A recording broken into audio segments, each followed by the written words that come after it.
Buddy, I don't know why it does that every single time with that little thing, but it's okay. Because everybody, welcome back to another edition of Inside the Zone with Mateo. So glad you guys chose to stop by the podcast today. If you haven't already, hit that like button, hit that subscribe button.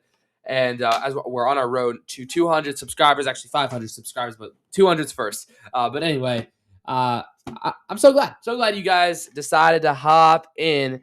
And the Seattle Seahawks are your Super Bowl champions. We're going to get to that in today's show. And I have a little bit of explaining to do because if you know me, if you've been a part of this channel, you know, and you're going to say, Mateo, you normally do your NFL weekly show on Thursday. And to that I say, well, guess what? It's the Super Bowl just happened. The Seattle Seahawks literally won the Super Bowl. Sam Darnold won the Super Bowl just a couple days ago. I'm still a little sick, so pardon for my congestion. And I'm going to tell you this, that we are not going to just have one NFL episode this week. To close out the 2025-2026 NFL season, we are not just having one weekly NFL episode, but two. One today, Tuesday, February 10th, 2026, and one on Thursday, February, I believe that's the 12th of 2026. We do episodes Tuesdays and Thursdays throughout the year, really, with some special edition episodes coming in kind of in between on weekends and shorts and all that jazz. But yeah, so we're not going to be talking, unless anything major happens, nothing about the Wild this week, nothing about the Timberwolves this week, nothing about the Twins this week, nothing actually specifically about the Vikings this week, because we're Minnesota fans here, and I'm based in Minnesota. Nothing about them this week. It's two NFL episodes to end the 2025-2026 season, where we covered every single week. Every single NFL week, we had an episode. And if you want to go look back at any of those episodes, go onto my YouTube channel. It's on here. Or if you're listening on Spotify, go to my YouTube channel, and you can find the playlist. And I have the playlist, or I think it's maybe even put in as a podcast of all my NFL episodes. And you can see that we didn't miss 1 week. It came that every NFL episode came to you every single Thursday from week 1 all the way through the playoffs, through the Pro Bowl last week.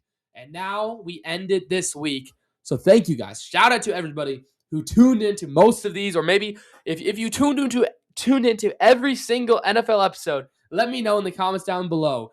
And we might just have to get you a little bit of a prize. But let's get into football. And actually, hold on, before that, it's going to be a little bit of a different feel, though. So we had the kind of same format for the entire season, where we would go through 5 things I learned from the previous week of the NFL. We would make my predictions, my picks. There's no games to predict, so we're not going to have that.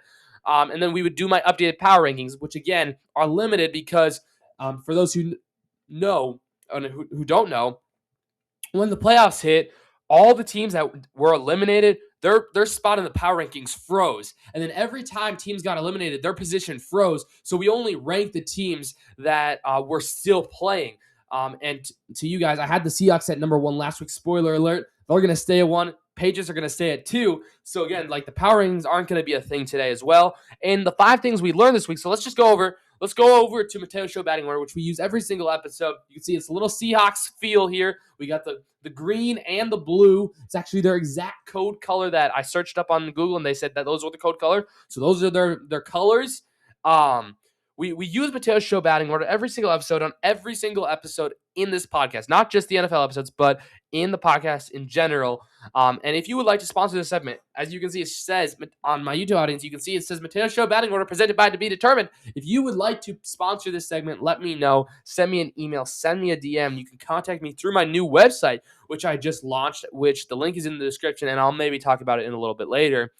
And I'm sorry, guys, if you tuned on this and you wanted football content, and I'm just kind of rambling. Well, we're going to get into it because, in what we learned, what did we learn? And, what did I learn from the Super Bowl? It's just going to be one thing. So even though we are doing 2 NFL episodes this week, this episode here on Tuesday is going to be a little shorter.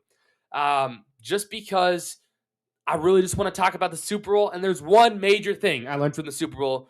And let's just get into it. Boom. The only thing I learned from the Super Bowl, is defenses win championships. I felt like that is the best, you know, phrase to use to sum up the entire Super Bowl. Defenses win championships. We're going to break down the entire Super Bowl here, and I'm going to give you my thoughts, and I'm just going to talk for a good solid 20, 30 minutes, more or less, on the Super Bowl, give you my thoughts on the Super Bowl. So again, if you haven't already, hit that like button, hit that subscribe button if you enjoy this content, and let's get into it. So defenses win championships. As I say, the Seahawks are your Super Bowl champions. And so, yeah, let's go over here to ESPN, where we can see kind of some box score action here. As you can see, the Seattle Seahawks beat the New England Patriots on Sunday in Santa Clara, 29-13, in a pretty convincing win. It was close through the first three quarters, and then eventually the offenses started to score, but the Seahawks had built a lead thanks to their kicker, Jason Myers, who we will get to in a second as well. But Seahawks, they end up winning this Super Bowl, winning this game, winning the Super Bowl. Sam Darnold, we know how I feel about him. He wins a Super Bowl here before Josh Allen, before Lamar Jackson, before Baker Mayfield. All of those quarterbacks were in his draft class. And it was a very, very interesting game to watch as I was watching Sunday night. We could. I don't know where to start, but I mean, I should probably start where I said defenses win championships. So let's go actually back to that little slide here. Let's go back to this slide because it's true, and I don't think anybody else, watching this could say anything else. If you're going to say the Seattle Seahawks won that Super Bowl because of Sam Darnold or Kenneth Walker or the receiving core of, Offensive Player of the Year, Jackson Smith-Njigba, those are all, I can see why you would think that. But in my opinion, and I think this should probably be the only opinion, but hey, opinions, you make your own opinions. But sure, Sam Darnold played some good football these last 2 years and this season. Sure, Jackson Smith-Njigba is an Offensive Player of the Year candidate and ultimately won that. Sure, Kenneth Walker and Zach Charbonnet, had great seasons. Charbonnet having great season before he got a season-ending injury. But then K9, he exploded in the Super Bowl. Sure. But it all comes back to the defense. When we looked at, when you even just look at the score, when you look at the scoring summary,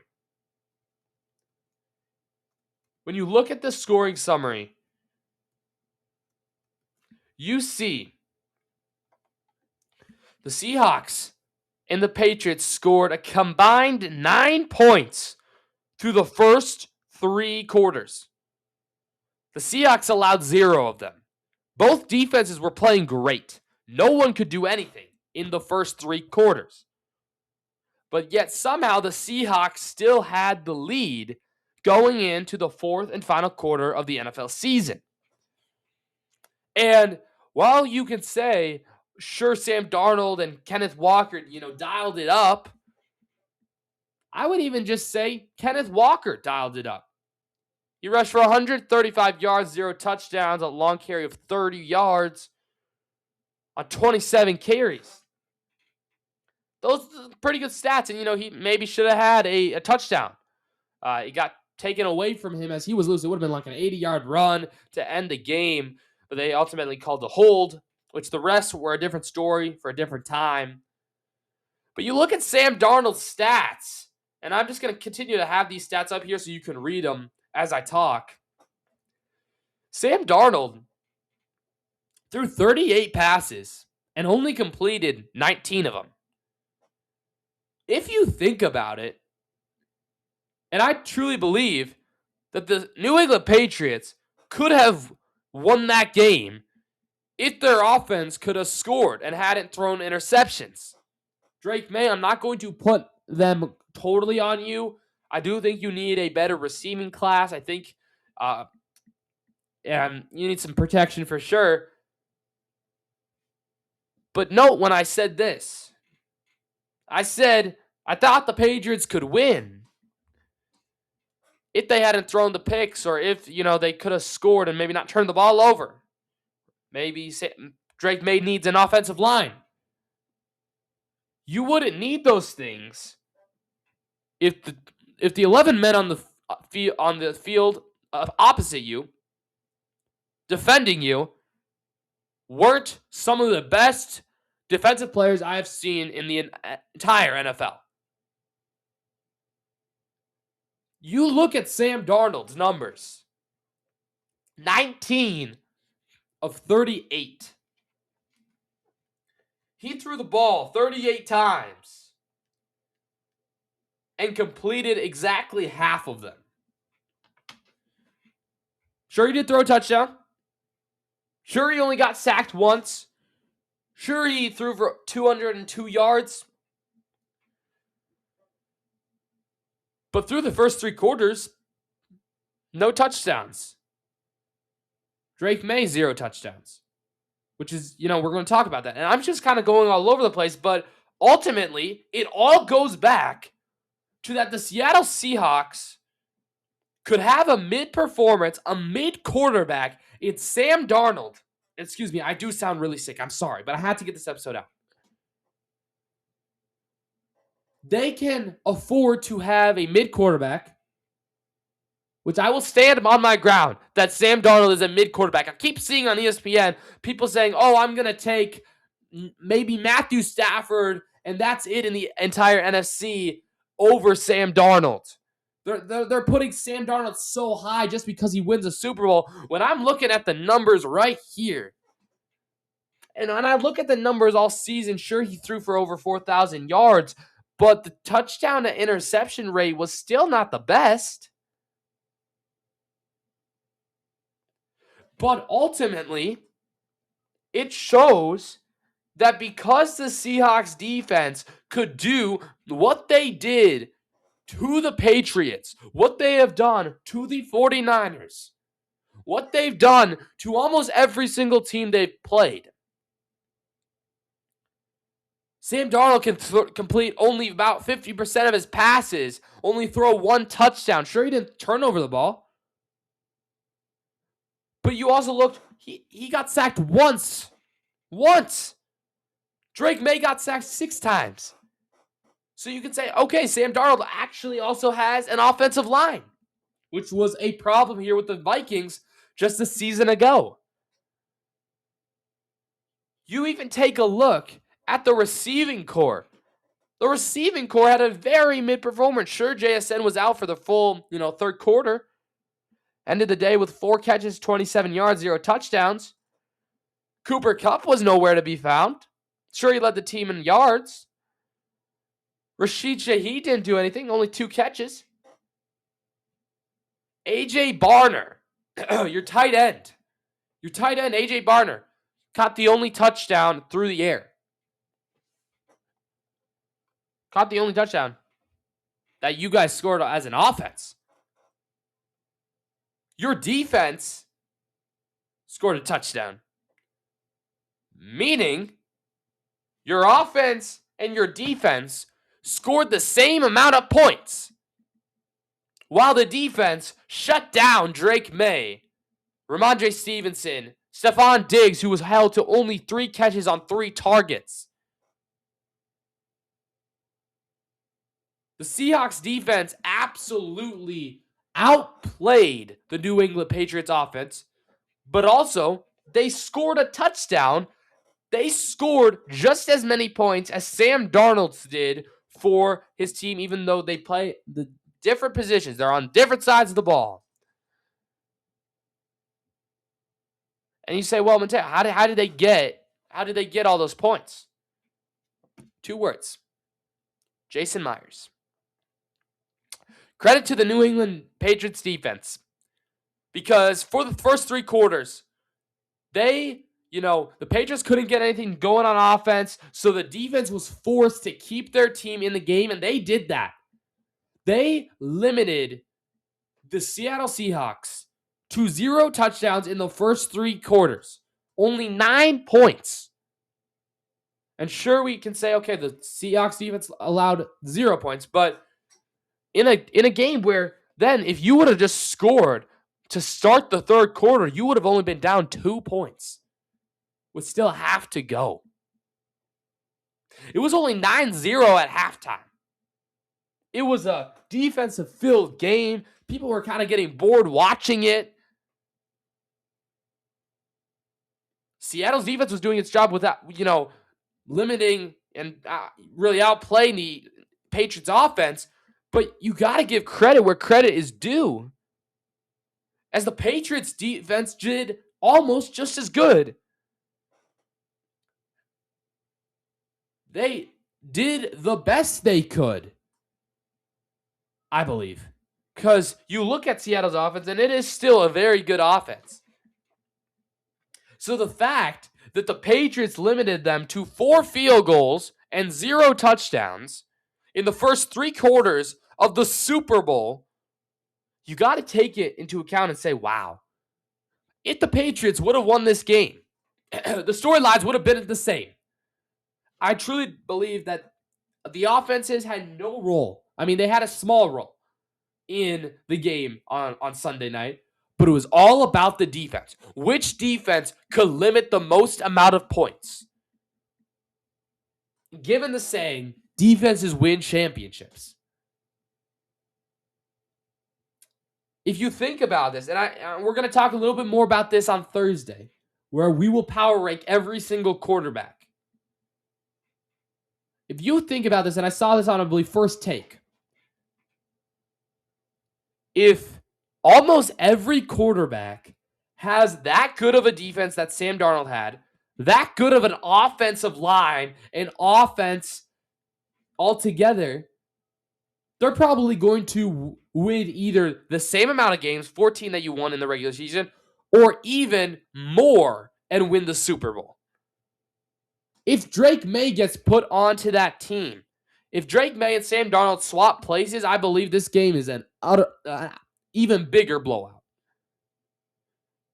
If Brock Purdy is on the Seahawks instead of Sam Darnold, this game is a blowout. Brock Purdy would have found ways to beat the Patriots defense because he is a better quarterback. Jalen Hurts, Jaden Daniels, Matthew Stafford, Jared Goff, Jordan Love, Caleb Williams. If all of those quarterbacks had this Seahawks team that is so well constructed, it has been built, it has been thought out so well. Reminds me of the OKC Thunder. That if you take Sam Darnold out of this picture, if you replace him with almost every other average to or better quarterback in the NFL, I believe the Seahawks still win the Super Bowl. You could have Kirk Cousins be the quarterback of the Seattle Seahawks, and they still win the Super Bowl. Now, hey, Sam Darnold, I apologize to you last week. It was due. I had been disrespecting you. I'd been saying you were never going to win a big game, and then you did, and now you've won the Super Bowl. I have a lot more respect for you than I did a couple of weeks ago. However, I have the same amount of respect for you as I have Baker Mayfield, Kirk Cousins, those types of players. Those types of quarterbacks.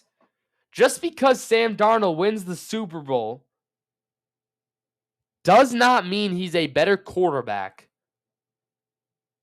than some of these quarterbacks that people are saying, oh, Sam Darnold's better than. Some people are saying that Sam Darnold is a top 3 quarterback in the NFL or NFC. And to that I say, what the heck? Sure, Sam Darnold has shown us that he is capable of winning. He is not he's not seeing ghosts anymore. And I'm really glad to see him succeed. But however, when people continue to say, oh, Sam Darnold's a top 3 quarterback, just after this, he completed 50% of his passes through 1 touchdown. He was not the reason they won the Super Bowl. He was not the reason they won 14 games in the regular season. It's the defense is why they won this game in the Super Bowl here. They won the Super Bowl because of their defense. It's the reason they won most of their games in the regular season. Because we saw the New England Patriots through this regular season, through most of the playoffs, more or less, they've been dominating people. They won 14 games as well.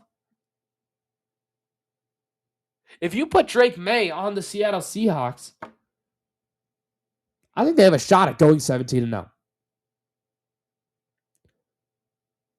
Sam, it's just, all I can say here is defenses win championships, and the Seattle Seahawks defense won this championship. You can say what you like about Sam Darnold, but don't you dare tell me Sam Darnold's the reason the Seahawks won that game on Sunday. Don't you dare tell me, oh, just because he won a Super Bowl in a game that he, played pretty mid in, deserves to be, oh, he's a top 3 quarterback in the league. I can think of probably 15 or more quarterbacks that are better, in my opinion, than Sam Darnold. So don't tell me he's a top 3 quarterback unless you can have a legitimate argument and a legitimate facts here and proof of why you think he is. But it all goes back to the defense. And the Seattle Seahawks defense truly played their butts off on Super Bowl Sunday. Let's go over here. Byron Murphy had that fumble recovery. There was the pick 6 from Julian Love. Sorry, no.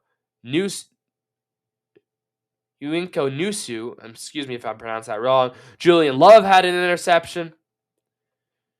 Who was the sack leader? Byron Murphy had 2 sacks. Derek Hall had 2. He was playing really well on Sunday. Leonard Williams was surprisingly really quiet. He only had 1 tackle. Ernest Jones. Okay, without further ado, let me just read you the Seattle Seahawks defense. Just for the fun of it. Ernest Jones the 4th. Josh Jobe. Drake Thomas. Nick Amanawari. Devon Witherspoon. Reek Woolen. Kobe Bryant. Julian Love. Derek Hall. Byron Murphy. DeMarcus Lawrence. Jaron Reed. Brady Russell. Riley Mills. Jason Myers. Michael Dixon. Boy Math. Derek Young. Tyrus Knight. Leonard Williams. Sorry, I think Michael Dixon and Jason Myers, why are they putting them in the defense? They're special teams. But, most of those. Leonard Williams, DeMarcus Lawrence, Byron Murphy, Derek Hall, Julian Love, Kobe Bryant. And not Kobe, but Kobe Bryant. Rick Woolen, Devon Witherspoon, Ernest Jones, all Pro Bowl caliber players. This defense is truly something special. It is truly something special. And that is why I truly believe that defenses win championships. And that's why I believe this defense, this Seattle Seahawks defense, won the Super Bowl 60 on Sunday. Now, I do want to take a moment here and congratulate the New England Patriots. The New England Patriots After Tom Brady retired just like 5 years ago, or left him for the Buccaneers and then retirement, he left them with not a lot.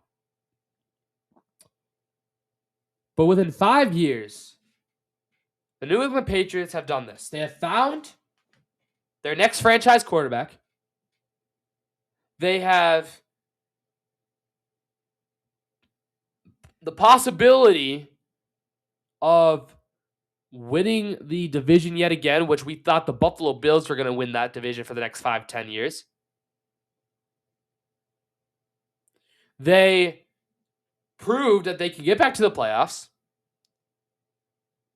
They proved that they can get back to the Super Bowl.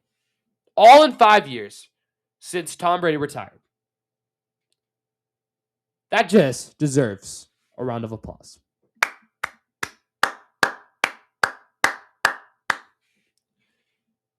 Because you really reconstructed the whole roster after Tom Brady left. You went through Zach Wilson and others at your quarterback position until you found Drake May, but it only took you 5 years. Some teams, Cleveland Browns, Las Vegas Raiders, New Orleans Saints are still looking for that next quarterback. Pittsburgh Steelers, if you count it. But you were blessed to find your new franchise quarterback in Drake May. And, this team sure needs to be improved. But the team itself here that, ultimately fell short in the Super Bowl still won 14 games. And I truly believe you can make it better. You can make the team better. You got to get some offensive line help. You maybe got to get Drake May a receiver. But other than that, this defense looks pretty dang good. They shut down one of the NFL's most explosive offenses in the league. And they shut it down. I just want to say congratulations to the New England Patriots. Congratulations to Drake May. Congratulations to Mike Vrabel, who, leaving the Titans is now finally getting some credit that he deserves, showing that he is still a good coach. But I think that is where we're going to end the Super Bowl talk, at least for now. We'll still have next, we'll be talking it throughout the offseason. We'll be talking it next, on Thursday. But that's where I'm going to end it here. The Seahawks are your Super Bowl champions. And that's the one thing I learned, that, defenses win championships. And you could tie it in that the Seahawks are your Super Bowl 60 champions. So that's what I learned. That's what I learned from the NFL. Again, a shorter episode coming today, and then we'll have a little bit of a longer episode on Thursday. Next spot in Mateo's show batting order would be our accountability and predictions. I will hold myself accountable, as I predicted correctly that the Seattle Seahawks would win the Super Bowl. So we got some final stats here to, hold myself accountable to. So it normally would be my picks and a recap of how well I did last week. We called this time to predict the unpredictable because this season had been truly unpredictable. As a recap of how well I did last week, I picked the Seattle Seahawks, so I went 1-0. As a recap, our regular season stats, we went 167 and 105, which is good enough for 61% completion percentage. In the playoffs, we went 10-3 at 77% completion percentage. And then if you combine them all together in the 2025-2026 NFL season, we go a record of 177 and 108, meaning 177 out of 285 possible games to predict. That's a good for a completion percentage throughout the entire year, including playoffs, regular season, of 62%. Hopefully we can get that up next season And hit that like button, hit that subscribe button so you are here and you're ready for next season. And drop a comment if you're ready for next season to start right away because, hey, we still got a couple of hidden, but we still got a long time. Still got a long time. And then, of course, we would end the episode normally with our updated power rankings, which for the playoff teams, we only rank the remaining playoff teams or recently eliminated, which would be the Patriots this week, as well as the Seahawks. And the other teams are locked in till after the postseason. So we'll talk about what's coming up next in a second, but I will show you guys here what my power rankings are looking like here to end the season. This is where we will come back to at the start of next season. This is kind of what will be the basis. And then we'll see, through free agency signings, through trades, through the draft, where I will, reconstruct these players, these teams. Will I have the Seahawks, Patriots, Rams, Broncos, and Bears as your top 5 teams? Or is that just because those are the 5 teams to get the 5 last teams to get eliminated? But yeah, that's kind of a little look ahead into the future. I'm super excited for the 2026-2027 season, even though we still got, we got to wait till September now for that to happen. Probably last week of August will be our first NFL episode of that season. But yeah, I mean, our weekly show is still not done because we will still get one more tomorrow on Thursday, February 12th. So turn the notification bell button on so you don't miss that. But yeah, coming up next here on Inside the Zone with Mateo, our final NFL episode will come out Thursday.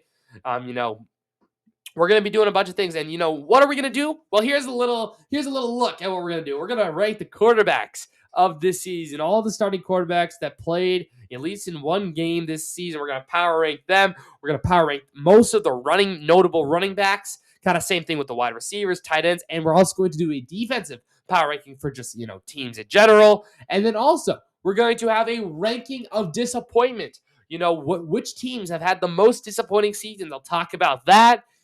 We're also going to do a little bit of a rookie power rankings for some of the more notable rookies as well. And then we also will hold myself accountable for the picks, the predictions I made at the start of the season. I haven't even looked at that since we made it, but I made predictions, record predictions, playoff predictions before the season started. So we're going to see how well I did or how bad I did. And then maybe, just maybe, I will give you my 2026 Super Bowl pick for next season. But that's coming up next on our final NFL episode of the 2025-2026 NFL season. That's coming out Thursday on February 12th. But then also coming up the rest of the week here, we'll continue to, I tend to post at least once short a day, more or less. We got a brand new 5-year rebuild coming out. And by the way, spoiler alert, we are out of Madden. If you don't know what I'm talking about, well, so to keep a kind of a little bit of a different vibe here, every Saturday at 10 a.m. Eastern, I release a 5-year rebuild in a gaming rebuild. If you know Madden rebuilds or 2K rebuilds, that's kind of what we do here. And you guys, the viewers, get to vote actually in which game you want me to do. And it was close this week. But Madden has been winning, the last 6 weeks or so, to start 2026. But finally, NBA 2K has won. So we're going to get a 2K Indiana Pacers rebuild coming out next Saturday. I'm going to have to film that probably starting tonight or tomorrow and then edit it down. So that's coming up Saturday. We got some Kingdom competitors, some faith stories from the Super Bowl that I'm going to be releasing out on Sunday morning. And then also next Tuesday, a week from today, we're going to take a recap of the group stage action from the Olympic hockey. NHLers are back into the Olympics. So check out the rosters. I believe I had a roster reveal show kind of on my channel, so go ahead and check that one out. And also, if you haven't already, go check out my website too. It's a really cool website for blogs and articles as well as a home for the podcast. Thank you guys so much for watching. I hope you guys have a wonderful day. Don't forget to keep God first, and I'll see you guys all in the next one. Peace.